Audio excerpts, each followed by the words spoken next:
Boris Johnson been warned, urged not to back down in the face of absurd and ridiculous EU demands at this late stage of the EU negotiations. I'm going to bring you all the very latest, guys, but please start off by hitting subscribe and the bell so you don't miss future reports. I bring you all the very latest here on the Westminster channel. Now, of course, we know that talks were said to be very close to concluding.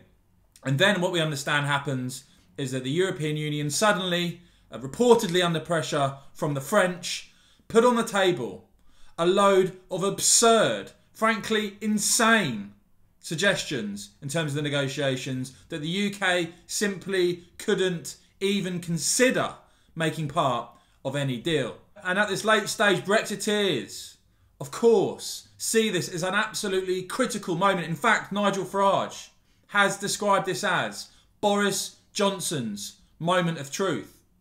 Ahead, at time of recording, of his phone conversation, we understand he's going to speak to EU Commission President Ursula von der Leyen. Quite remarkable, the reports that we're seeing of last-minute, insane EU suggestions and proposals tabled in these negotiations. As the Telegraph report, Brexit trade talks reached stalemate on Friday night after the EU was accused of making a ridiculous demand for 10 years. That's right, ladies and gentlemen, a decade of unfettered access to British waters as the price of a deal. And those of you that followed the channel and been watching for a while will know there's been suggestions of renegotiation/review clauses in 2030 and transition periods that go on for a decade or longer. Now, it's been reported that Lord Frost told Barnier that British sovereignty over its waters was non-negotiable. Quite remarkable still at this late stage that the UK side are having to make this point to the EU. What don't they understand, or are they expecting a sellout, a rollover from the British side? But it is said that both sides believed they were close to a deal on Thursday, with Britain allowing the EU to keep almost 50% of its current quotas at the beginning of a multi-year transitional period, after which Britain would allocate quotas on an annual basis, report Telegraph. And by the way, guys, let me know what you are making of all this.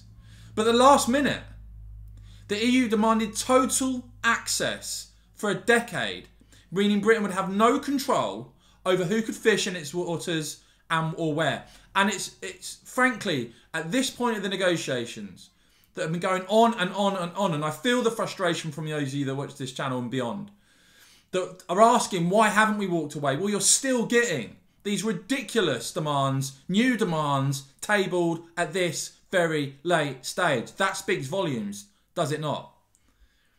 Now, senior government sources quoted responding to this by saying their new offer was frankly laughable. They know we can't possibly accept it. It's ridiculous. If they think we will just cave in, they have made a massive miscalculation. Another British source quoted as saying, as things stands, we are not going to get there unless Barnier gets a new mandate. Without some intervention from European leaders, it's not going to work. The onus is on them now because we have reached the end of the road in terms of how flexible we can be. And it gets even more ludicrous because the Times, with a separate report, saying that Michel Barnier said the EU wanted powers to impose punitive tariffs on British exports if Britain diverged from EU environmental and labour laws. He is also understood to have demanded an opt-out for the European Commission on state aid rules, which would allow Brussels to support industries across the bloc as part of a recovery plan. And this is what comes down to the heart of the level playing field and the essence of Brexit. Do we have the freedom to take that competitive advantage, or do we simply say, well, we want to deal with the EU, therefore we'll sign up to their rules, we'll sign up to their restrictions, and we'll sign up to potentially punitive tariffs being imposed if we diverge from EU rules? I have a feeling Brexiteers will not want any part of anything that resembles a deal, a so-called deal, along those sorts of lines.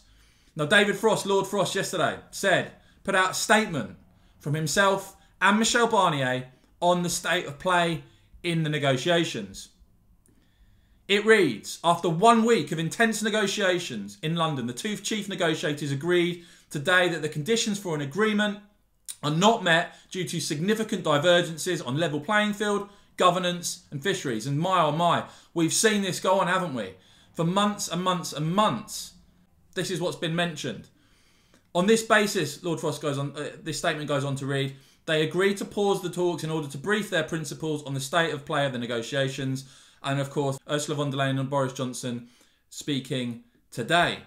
Boris Johnson's spokesman, with a quote, reported, saying, time is in very short supply and we are at a very difficult point in the talks. What is certain is we will not be able to agree a deal that doesn't respect our fundamental principles on sovereignty, fishing and control.